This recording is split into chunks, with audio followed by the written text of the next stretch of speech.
Soso gloso zodo Elole Soso gloso zodo.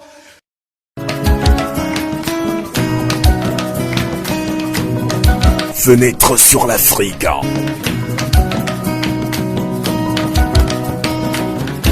Interview, analyse, débat sur la situation politique et culturelle africaine sur Radio Canal K.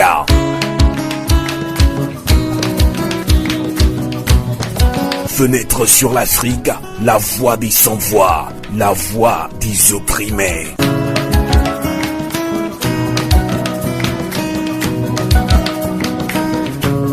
Amina Fofana, bonsoir et merci de nous accompagner en ligne depuis Kati au Mali.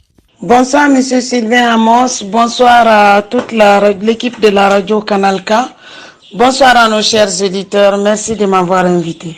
Depuis Kati au Mali, Amina Fofana, depuis quelque temps, les Maliens mènent une lutte acharnée contre l'impérialisme français, mais pour bon nombre d'Africains avertis, ce sont des peuples africains qui doivent combattre ensemble. Il faut une convergence d'action avec les pays de la sous-région ouest-africaine, notamment le Togo, le Bénin, le Burkina Faso, le Sénégal, pour ne citer que ces pays. Est-ce que vous êtes d'accord avec ces Africains avertis? Oui, je suis d'accord, effectivement.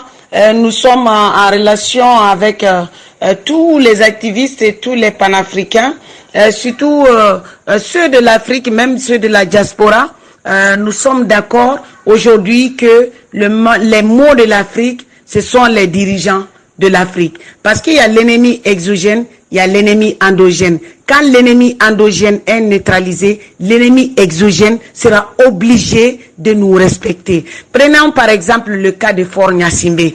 Voici un monsieur, un dictateur qui est en train d'oppresser le peuple togolais, qui a des mandats illimités. Un monsieur, leur clan, qui a un clan depuis son père, comme au Gabon, le clan Bongo, le clan Gnassingbé, des clans franc-maçonniques, des clans France-contre-africains, des clans honteux, des clans criminels qui sont en train de tuer les populations africaines. Le Togo est le pays qui est le plus dans la France-Afrique depuis fort longtemps.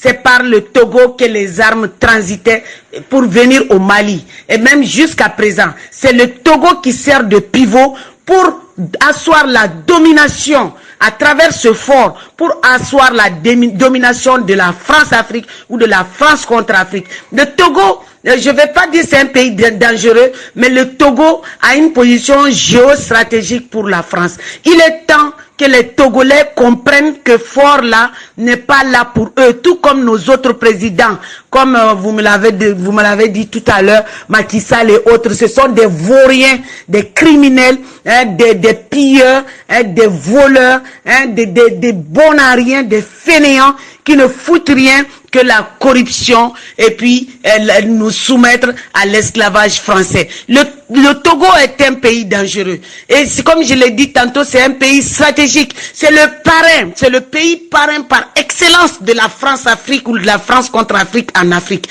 Donc Faure Gnassingbé est très très dangereux pour le peuple africain.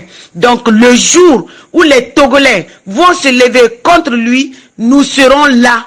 Tous les panafricains de la diaspora, tous les panafricains en Afrique, nous serons là derrière le peuple togolais pour faire tomber ce dictateur qui est en train de nous opprimer, qui est en train d'opprimer la démocratie, puisque le français même, c'est un langage à double tranchant, dont la face tranchante c'est contre l'Afrique. Donc je veux juste dire que les peuples doivent s'unir. Il est temps que les peuples s'unissent, parce que 2020 n'est pas 1960.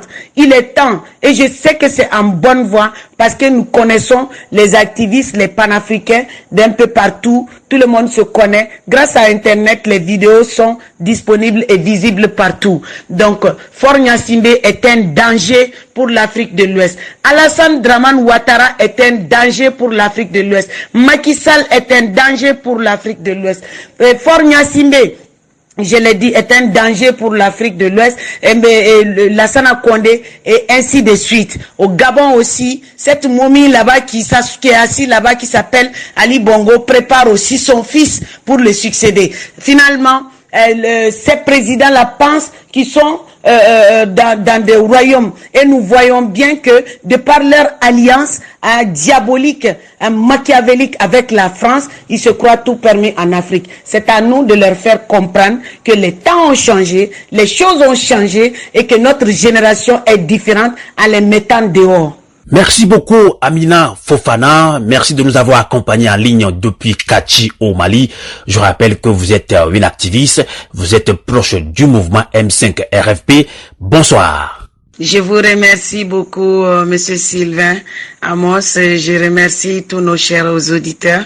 Merci beaucoup. À très bientôt. Kanal K. Radio à vous l'été, l'esprit patriote.